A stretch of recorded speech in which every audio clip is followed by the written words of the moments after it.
Welcome everyone to our special annual medical grand rounds that takes place each year during the US congressionally designated Days of Remembrance of the Victims of the Holocaust.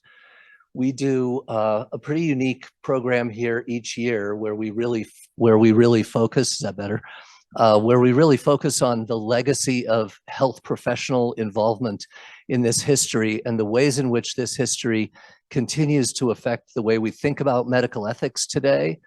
Our hope is that not only can understanding this difficult history help us to understand how we got the ethics that we have today, but also help us to understand how to build the future of medicine that we want to build. This year, before I start, I have to thank a couple of major sponsors for this program. It would not take place each year without help from the Rose Community Foundation and Dr. Bill Silvers, who's a longtime faculty member here and has kept this program going.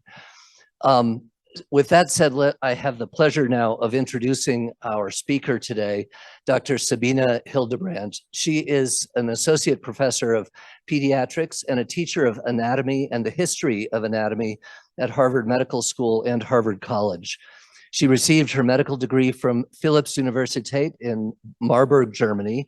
She's the author of The Anatomy of Murder, which is an incredibly compelling book. And she has been an incredibly influential researcher and scholar on the history of anatomy and how medical use of anatomical specimens during and after the war have influenced the way we think about all kinds of aspects of both medical care today, but also things outside of medical care, including like museum curation and some of the things undoubtedly you've read about if you follow the news, some of the issues around how museums manage the provenance of sometimes unethically obtained materials. Sabine is also the co-chair of the Lancet Commission on Medicine, Nazism, and the Holocaust. And the report from that commission came out just a couple months ago. So we are very pleased, and I want to ask you to help me welcome Dr. Sabine Hildebrandt for Medical Grand Rounds today.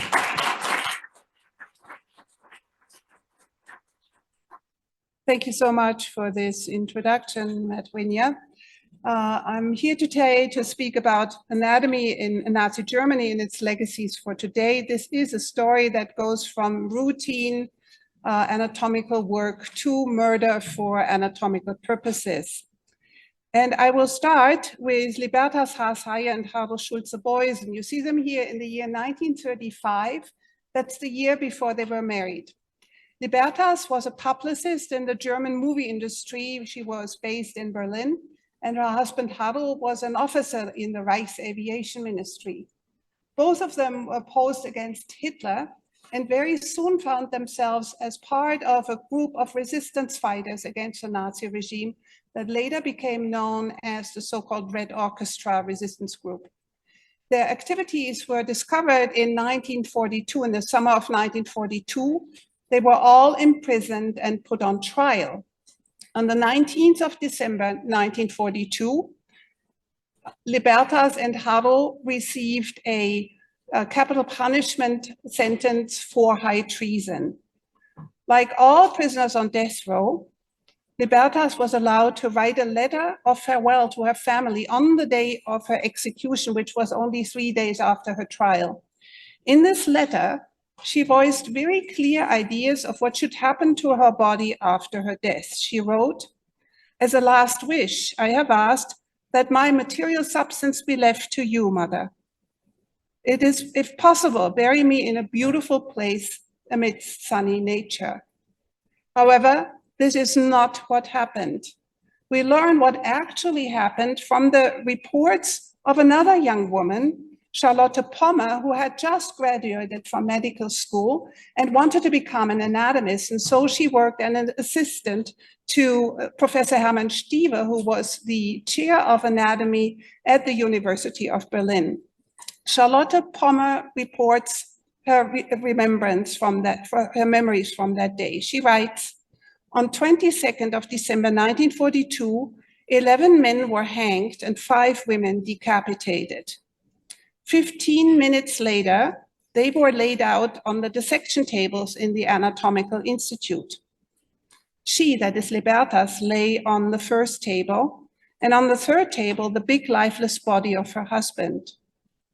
I felt paralyzed and could hardly assist Professor Stivo, who, as always, carried out his scientific exploration with great care and uncommon diligence.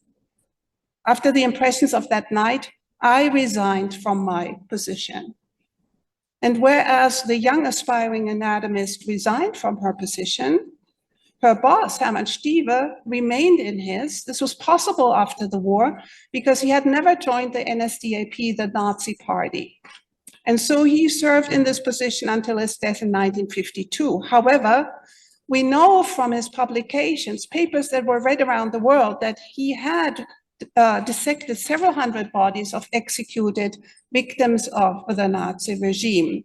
These were persons who had been executed in the Berlin prison system after civilian and military trials. Before 1920, he had performed animal research on the influence of nervous system and stress on the reproductive system. And in the 1920s, he started with a thought experiment in that he realized that he could interpret the situation of death row inmates as a reflection of his animal experiments, in that he saw the imprisonment and the chronic stress of imprisonment and the acute stress of learning about the execution as these stressors on these prisoners' bodies. And so he performed research on executed men. At that time, in the 1920s, Germany had a democratic government and exclusively men were actually executed. The execution of women only started later again with the Nazis from 1933 on. And so when Stieve came to Berlin in 1935, he started work on the bodies of executed women. He looked at the effects of severe psychological trauma on menstruation patterns and the morphology of the reproductive organs. And this has been documented by my colleagues, Andreas Winkelmann and Uwe Schagen. Now, to understand what happened to victims of the Nazi regime, like Libertas and Harald Schulze-Boysen, and the activities of the anatomists at that time, we have to look at the various facets and facts of anatomy during that time period. First of all, there is the relationship between anatomists and politics. Then we have to look at the changes in anatomical body procurement that increasingly included bodies of Nazi victims. And we will see that the use of these bodies in anatomical education and research led to very clear changes in ethical attitudes and clear ethical transgressions. And finally, and I will spend the second half of my talk about this, we have to talk about continuities and legacies from this history. The image that you see here is a charcoal drawing by medical illustrator Leopold Metzenbauer, who in 1943 documented here the arrival of coffins with bodies of the executed from the Vienna execution center in the prison system in Vienna. Please note the number of the coffins here that came in on one day only. Starting with the relationship between anatomists and politics, we have to realize that as soon as the Nazis came into power in 1933, they sought a realignment of all the leadership of universities that was taken away from the individual German states and put into the hands of the Ministry of Education in Berlin. And this was also responsible for the Anatomical Institute, specifically for research funding, for recruitment of faculty, for the professional association that was called the Anatomische Gesellschaft, and for anatomical body procurement. The regime also sought an alignment of all science with Nazi doctrine for a full utilization of these sciences for war purposes that included medicine. And within 3 months, there were laws on the books that led to the dismissal of all so-called non-Aryan, that is Jewish, and politically opposed faculty. Ultimately, after a study done by colleagues, these were 20% of all those academics who worked at universities in 1933. Currently, we have, when we look at the political spectrum of the anatomists, we have to realize that they were trained as MD PhDs. And we know from the works by Michael Cater and others that physicians as a professional group had a much higher Nazi Party membership rate than any of the other professions. And we do currently have political data for the anatomists. There were 235 of them in Germany and the occupied territories and the annexed territories. And we have political data for 180 of them. 55 of them saw their careers disrupted because they were Jews or political opponents, socialists or communists. That means they were usually forced to emigrate unless they wanted to run risk of imprisonment and death. Of the remaining 125, the vast majority joined the Nazi Party, 103 of the 125. A very large number also joined the stormtroopers, the SS, and only 10 of them had no associations with the Nazi regime that we can document. The image that you see here are the professors of my alma mater, probably in the year 1940, in their traditional academic procession through town. And you see that they were fully under the swastika at the time. Anatomists had a decisive role in the state supporting science of race hygiene, which was more or less the German version of the internationally leading scientific movement of eugenics.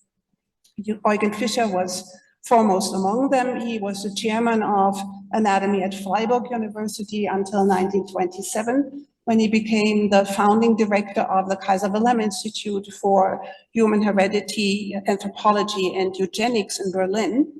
And you see him here at an official function as a president of the University of Berlin in 1933, giving the Hitler salute. As physical anthropologists, the anatomists contributed to the scientific legitimation of Nazi policies through the ideas of so-called race hygiene.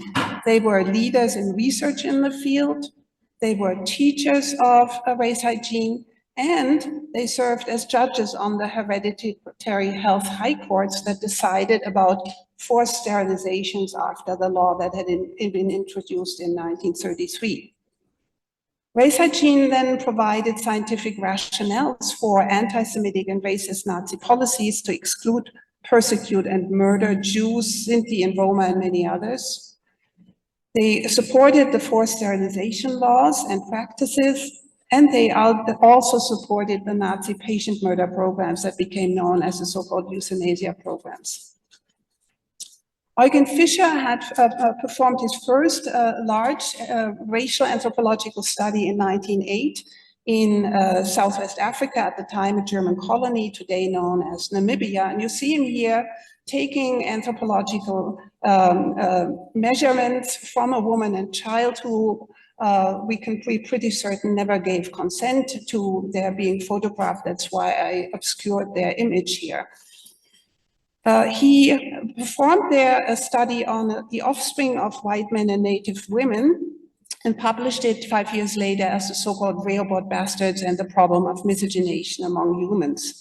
In this study, he claimed to have shown Mendelian inheritance of so-called racial characteristics following studies by the American eugenicist Charles Davenport and his wife Gertrude. And he claimed to have shown this inheritance for eye color, hair color, and a shape in this population. And the study ultimately then was seen as the foundation of the then new science of racial biology and made him a leader in this field.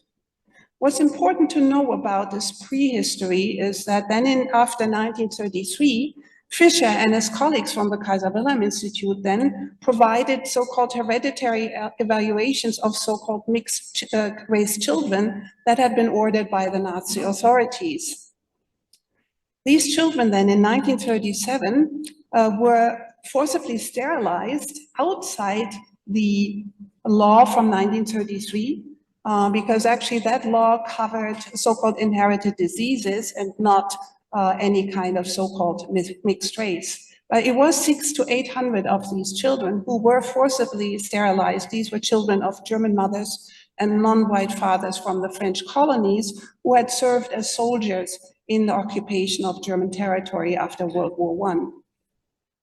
These young people had long been defamed as so-called Rhineland bastards and now became victims of Nazi racist policies. And you see here an example for the Nazi racist propaganda in a daily newspaper in 1936. These types of articles were meant to normalize racist practices by the Nazi regime for the German public. One of the Nazi ideologues among the anatomists was the Austrian Eduard Pernkopf. He was made chair of anatomy at Vienna University in 1933. In the same year, he joined the Nazi Party and the stormtroopers. At that time, Austria had not yet been integrated into Nazi Germany.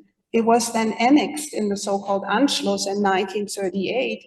And basically at that time, he was rewarded for his loyalty to the Nazi regime by being made dean of the medical school. And you see him in this photo here, giving his first lecture to the students and faculty.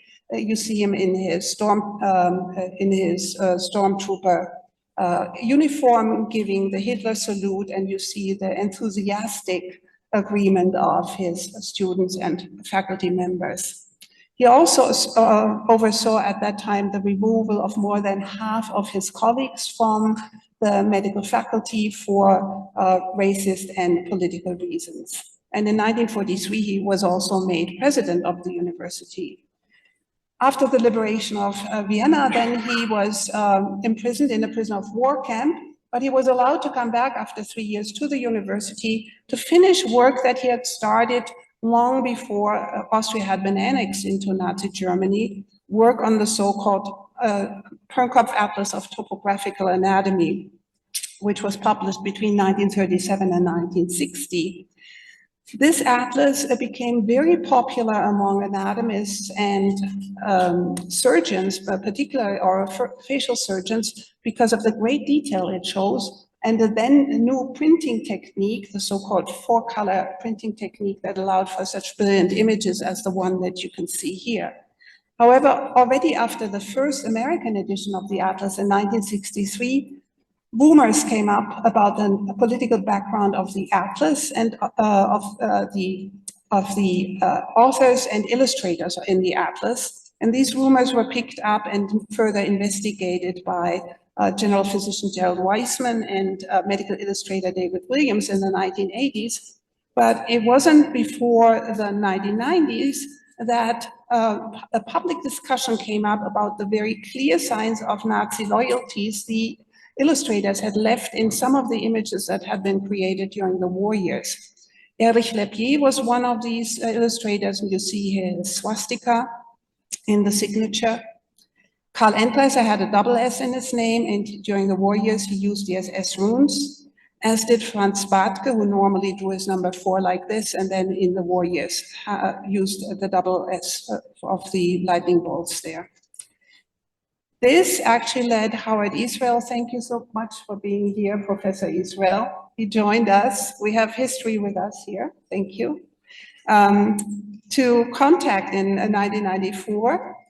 So Howard Israel, Professor Israel is a professor of oral surgery. He was using the atlas, he stumbled over these signs, and he contacted general physician and medical historian Bill Seidelman in Canada, and together they approached the Yad Vashem Martyrs Authority in Jerusalem to send an official inquiry about the political background of the atlas to Vienna University. There was much denial at first from the Viennese anatomists, but after some time the university saw the wisdom of starting a very intricate and detailed historical investigation, the so-called senatorial project, which revealed that not only the political background of Pernkopf and his illustrators, but also the fact that bodies of more than 1,300 persons who had been executed in the Viennese prison system after civilian and military trials had been assigned to Vienna Anatomy. Among them were also 7 Jewish persons. At this point, we do know that victims' bodies have been used for the images, but we do not know which of the images show actually victims. And this brings us to the changes in body procurement at the time. So the traditional body procurement in anatomy in Germany, Austria, as elsewhere in the world, including in the United States, had relied since the 19th century entirely on so-called unclaimed bodies. These were bodies of persons who died in public institutions and whose families did not claim them for burial. And among them were very often deceased psychiatric patients, persons who had committed suicide, deceased prisoners, and persons who were executed after civilian and military trials. All this was regulated by laws. Now, under the Nazis, that we see that within these traditional sources, we have increasing numbers of victims of the Nazi regime. Among the deceased psychiatric patients, we have patients who were murdered in the so-called euthanasia patient murder program. Among the suicide, we have increasing numbers of Jewish citizens. Among the deceased prisoners, we have more political prisoners due to the new Nazi legislation, more violent deaths, especially in the Gestapo prisons, and more so-called natural deaths in the ever-widening camp system, not just the centralized concentration camps, but also the decentralized camps for forced laborers and prisoners of war that were often closer to the anatomical departments. And we see an exponentially rising number of executions following Nazi legislation, especially during the war year, whereas during the democratic period of Germany between 1919 and 1933, we have altogether 200 executions exclusively of men. We now, under the Nazis, have, and this is a conservative estimate, more than 30,000 executions following civilian and military trials. And again, these are not execution in camps. These are executions in the prison system. And these included also women. We have a documented number of more than 3,900 persons whose bodies had been delivered to anatomies after execution. Most of them are known by name, and we have started reconstructing their biographies. I myself looked at the victims on Hermann Stiebe's list. In 1946, Stiebe was ordered by the Soviet military authority, which was occupying Berlin at the time, to produce a list of all bodies that had been delivered to the Berlin anatomy. And you see here in this map a geography of these women's last days. They were all centralized in the women's prison in Barnimstrasse, were then transported a couple of days before the execution. And this were execution dates that were set by the Nazi authorities. Nobody could influence those. So a couple of days before the execution, they were sent to the execution site at the prison Plötzensee. And then immediately after the execution, the anatomist staff that had been notified about the execution picked up the bodies and brought them with a truck owned by the anatomy department within under 15 minutes really down the street to the Anatomical Institute, where they then were laid out on the tables for Hermann Stiebe to do his studies on. Now, the problem with the list was, with creation of the list, was that after the war, the body register that each anatomical department is supposed to hold was mysteriously lost. However, it was possible for Stiebe to recreate a fragmentary list from his own research notes because he had kept very detailed notes.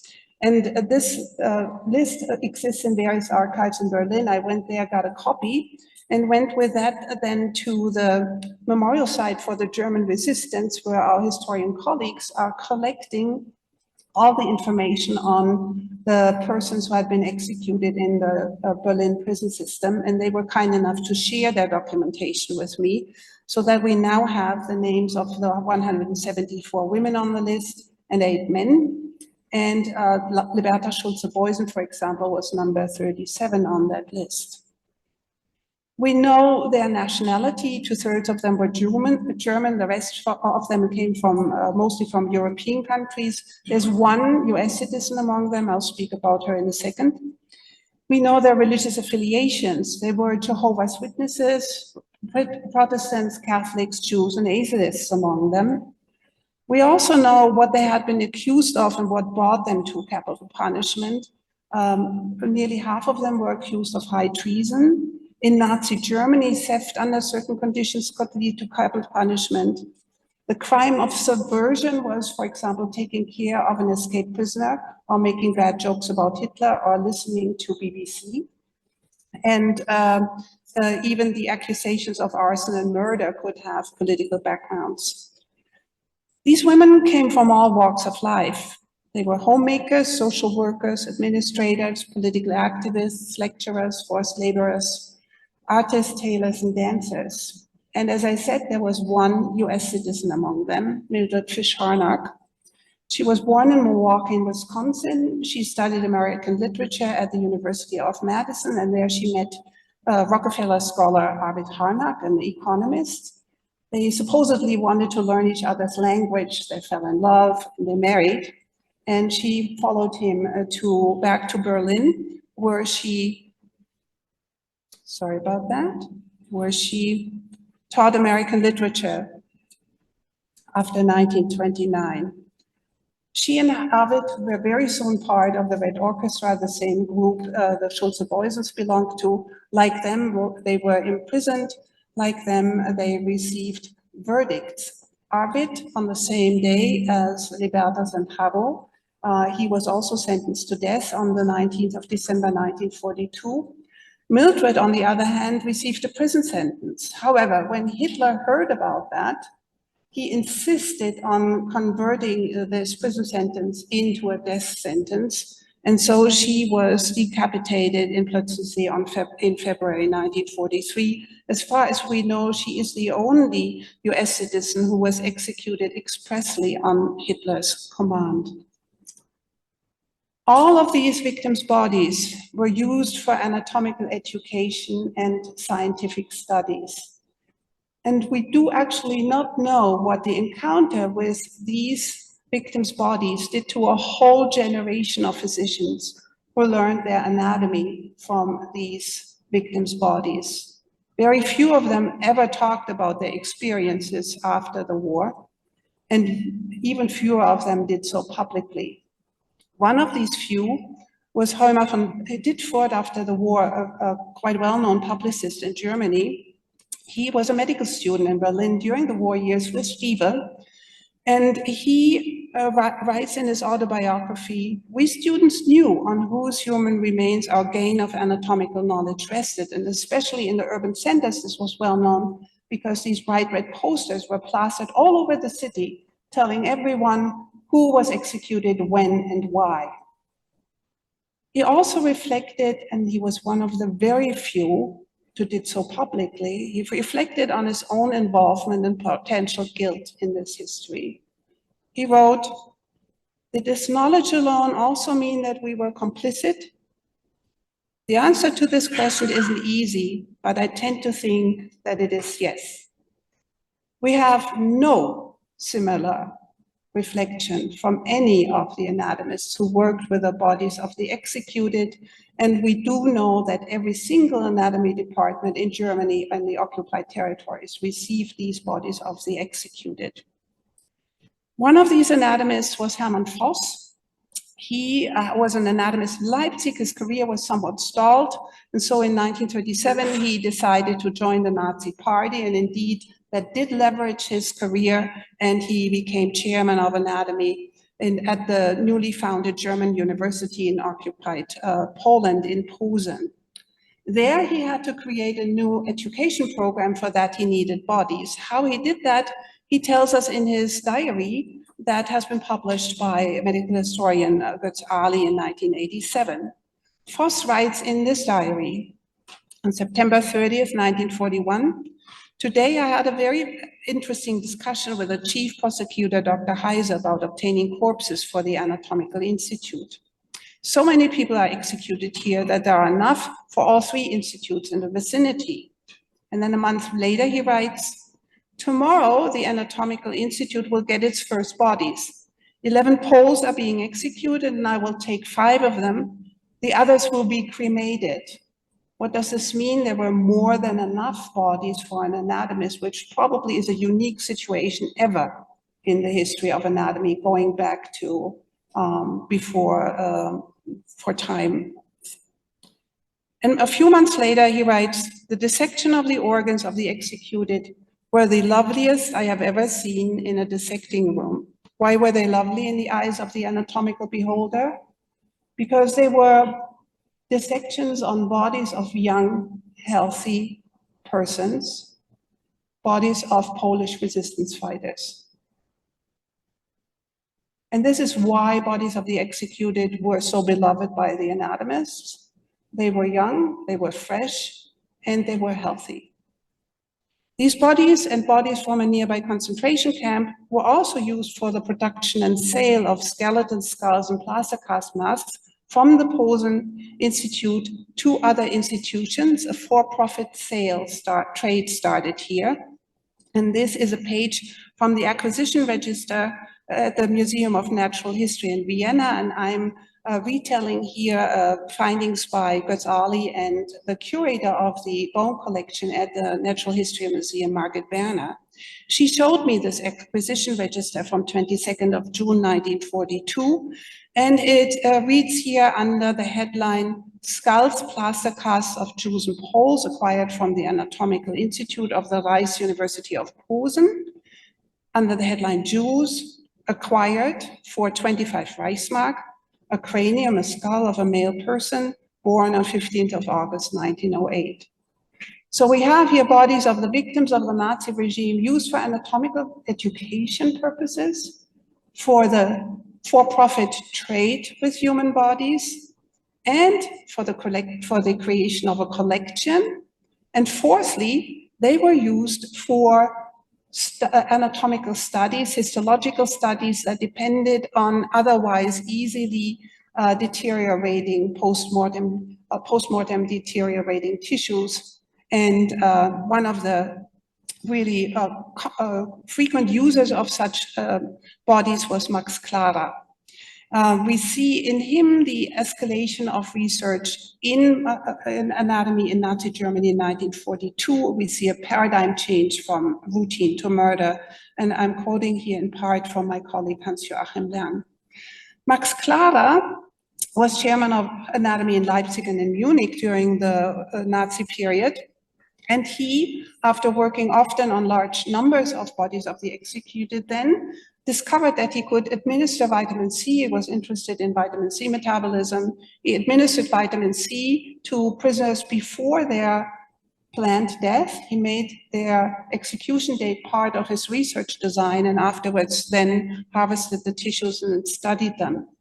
With this, he basically crossed a boundary, an ethical boundary in anatomy, from knowledge gained with the bodies of dead to knowledge gained with the body of still living persons, basically a medical experiment, or what I call the future dead. And we see this type of transgression even clearer in the work of Johann Paul Kremer, who was a professor of anatomy at the University of Münster, also an SS officer, who was detailed to Auschwitz in fall 1942. He had performed animal research on the effects of hunger on the animal body. And when he arrived in Auschwitz, he realized that he could now transfer his animal experiments into the human system. He asked for permission to select bodies of prisoners who looked particularly, quote unquote, interesting to him. He destined them through this selection for execution, and then used their bodies for his studies. As far as we know, these studies were never published. August Hirt then became the mastermind of work with the future dead. He was an SS officer and an anatomy chairman in Strasbourg.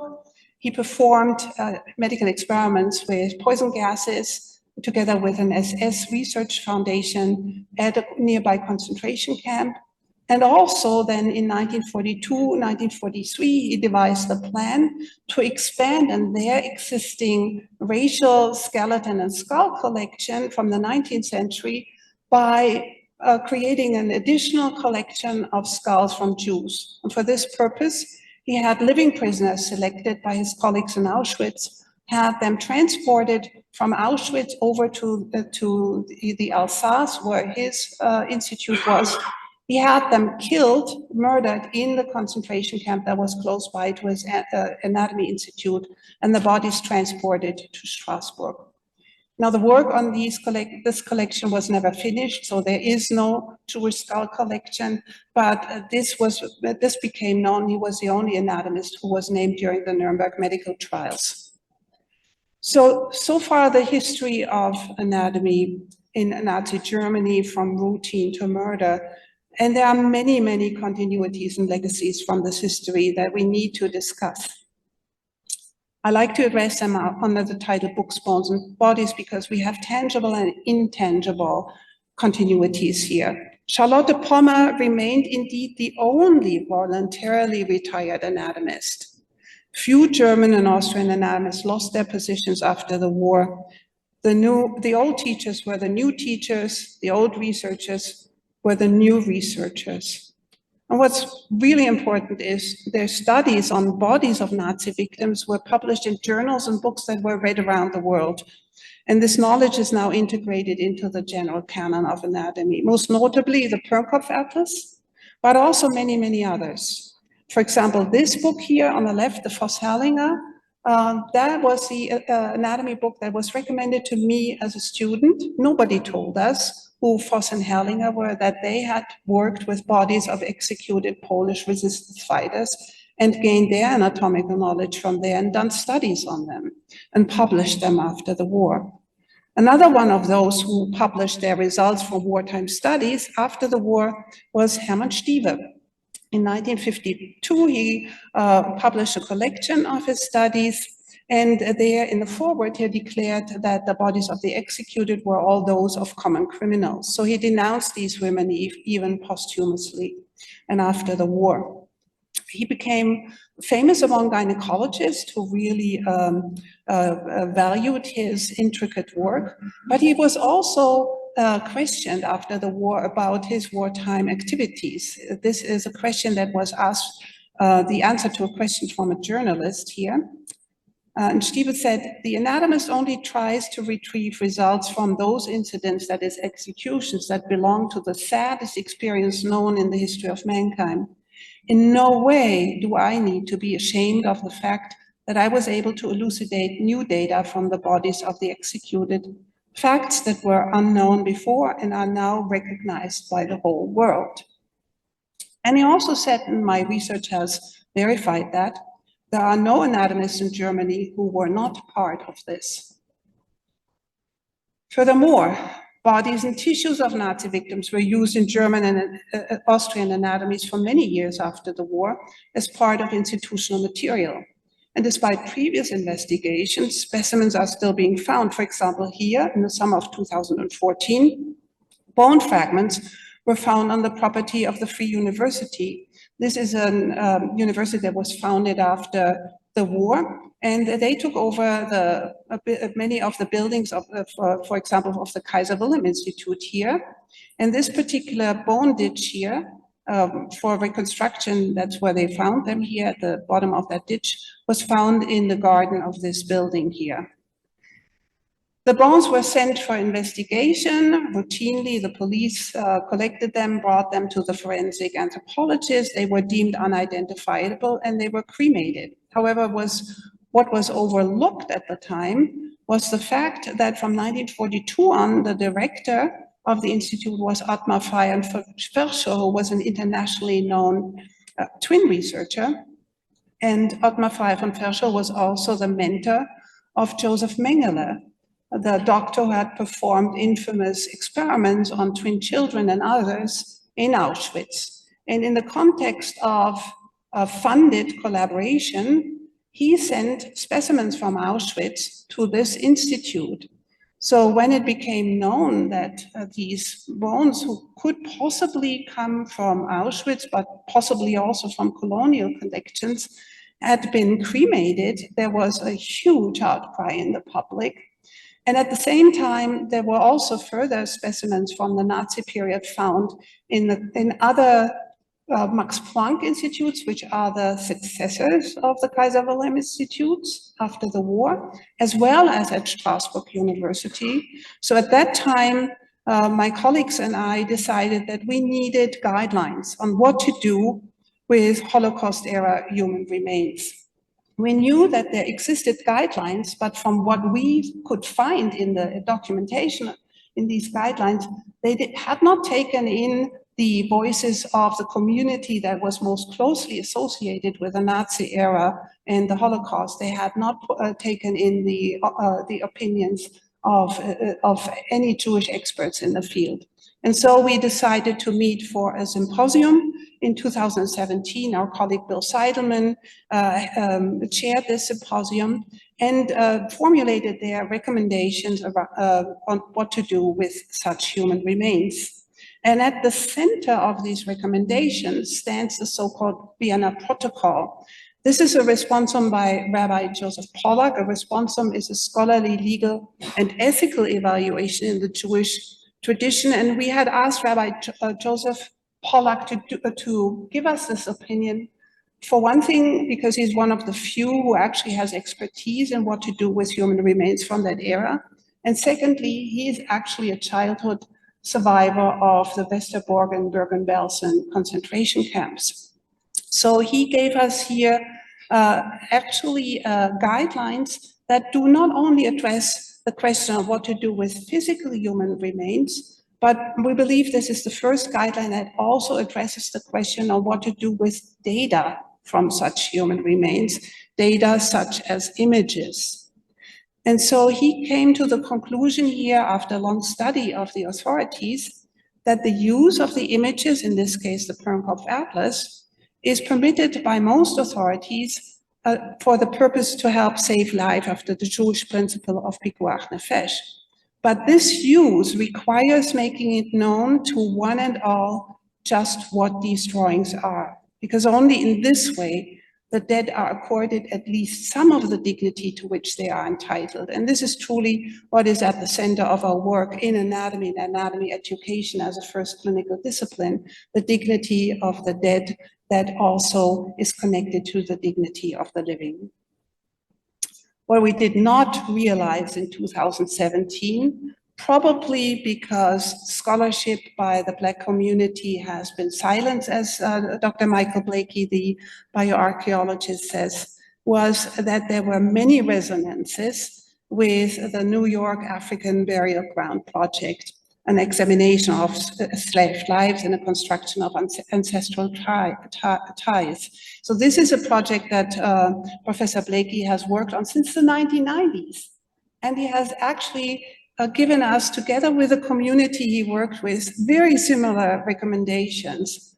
That is, the need for involvement of descendant communities whenever we work with found human remains or collected human remains, the need for identification of the individual behind these human remains, and for respectful handling and burial in acknowledgement of the dignity of the individual human being and their remains.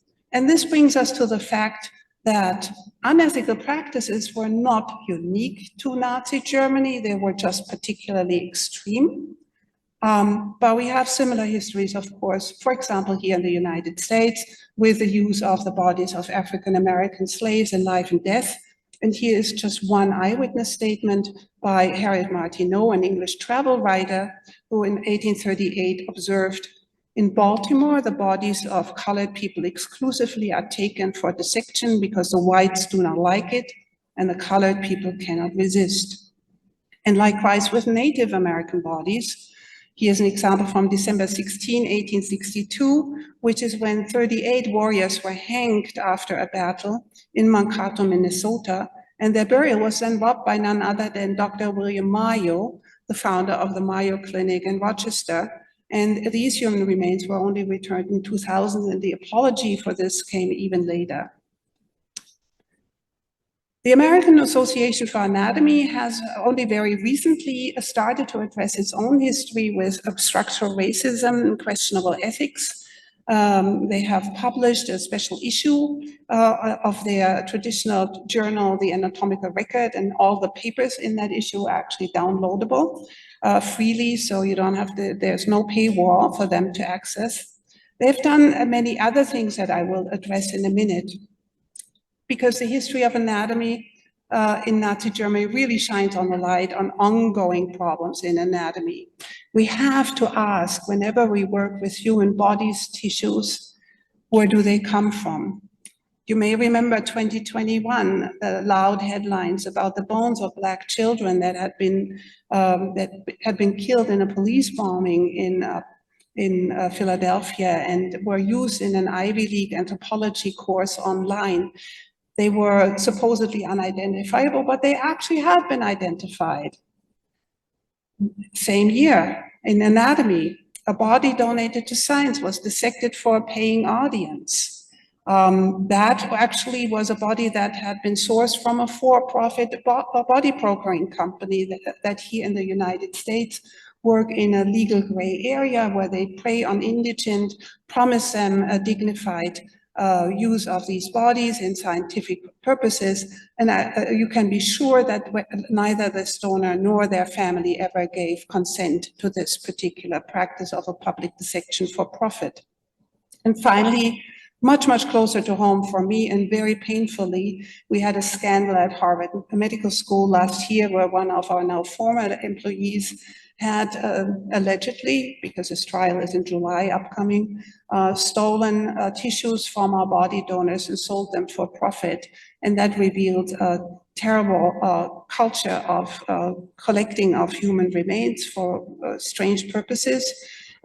Which was a greatest betrayal for our donors and their families, and of course a betrayal for us as anatomy faculty who lay the greatest value in ethical work with our donors and our students. And this all despite the fact that already in 2014, our international organization has published recommendations on good practice on what to do in a body donation.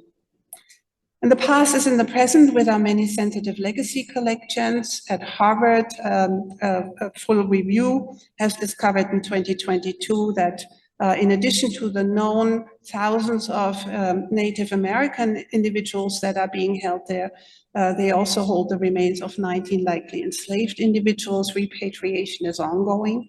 And then there are the many anatomical collection that we hold around the world. There are discussions. This year is a paper by Austrian colleagues that are looking into what to do with their skeleton collections that usually are of unknown provenance. Very often they come from the Indian subcontinent, always from unclaimed people who never had a choice in what happened to their bodies. And so again, the American Association for Anatomy has just last month published recommendations for the management of such legacy anatomical collections. And in times of online anatomy teaching, we have to ask where do the images and the data come from that have been used to create these online anatomy images, and where does the knowledge come from that is conveyed in these applications.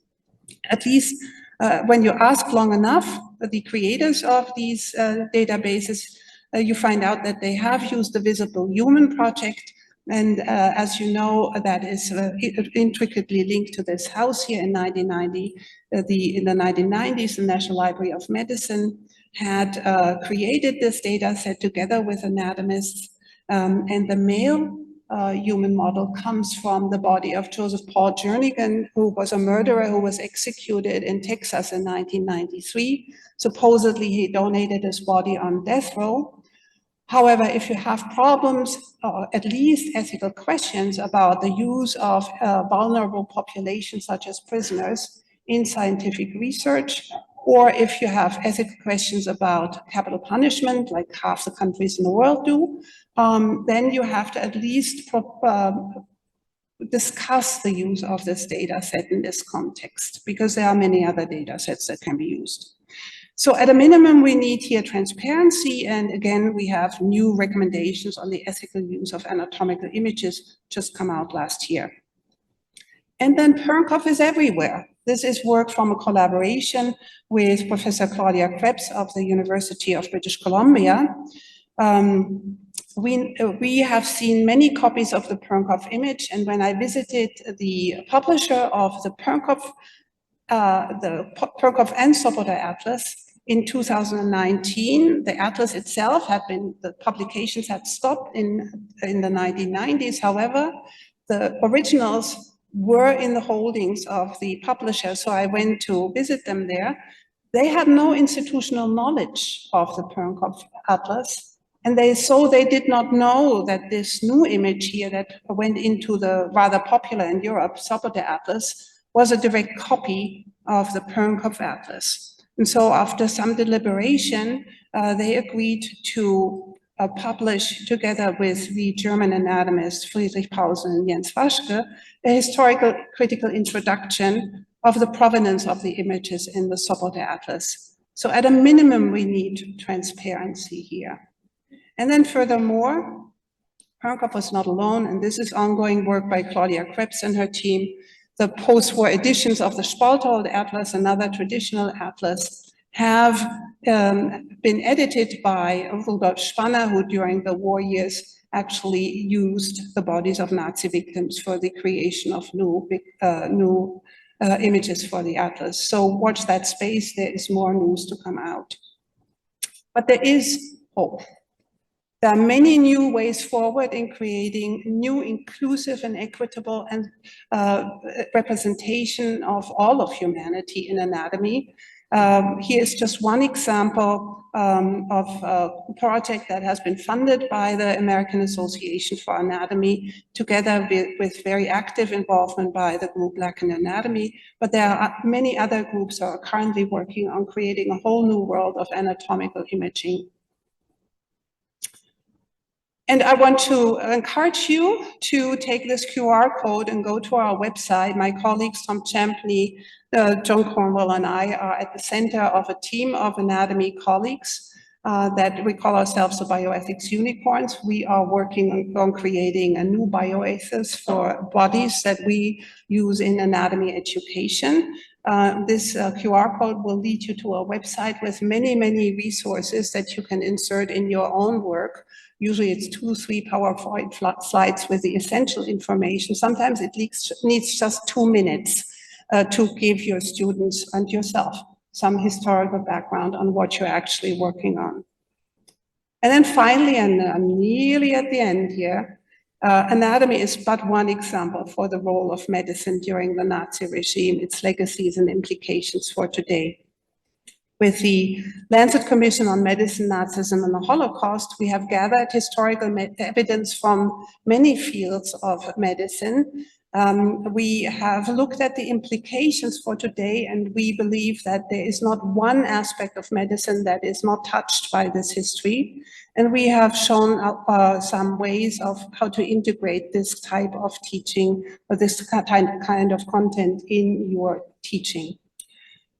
One of the many implications that I want to end with here is that health professionals have particular responsibilities in fighting against anti-Semitism, racism, and all other forms of discrimination, because we as health professionals have particular credibility, because we know that there are no facts that would prove that there is any physical difference or any physical ground for a difference between any of us. We all share the same human body in all its variations, the same human spirit in all its variations, and the same human rights. Thank you very much.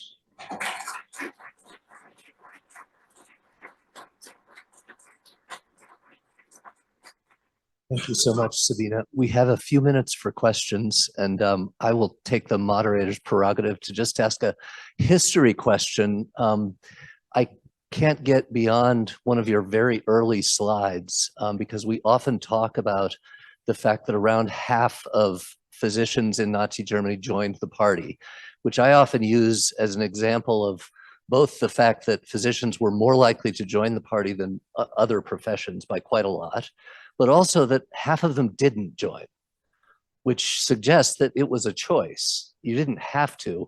You've shown data suggesting that virtually every one of the anatomists in Germany and Austria joined the party.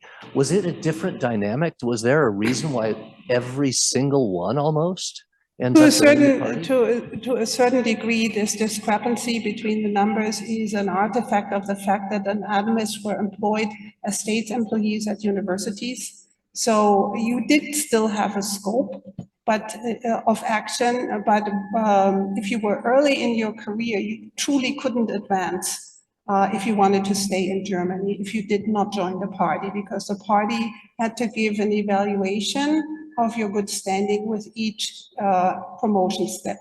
So if you wanted to remain out of the Nazi system and still want to have promotion, you had to leave Germany, essentially.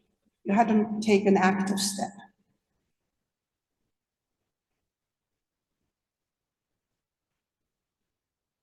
I may be on this speak, but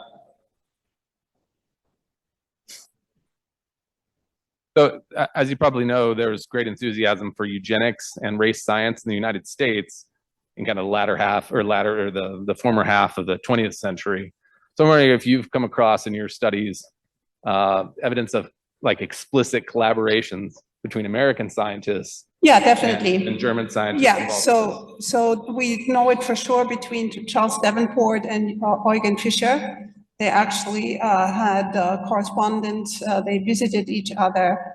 That was a strong collaboration for sure. To a certain degree, we have a couple of anatomists out of the US, and I'd have to look this up in more detail now, that were still part of the Anatomische Gesellschaft throughout the whole period of the Nazi period. So yes, there were sympathies for sure.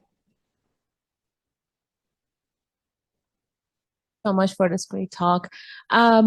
You reviewed like guidelines and recommendations for anatomic textbooks right now, but is there a governing body or some sort of reinforcement? Because I would think that it's a little bit difficult on the consumer's part to fact check where the images are sourced and where the data is coming from.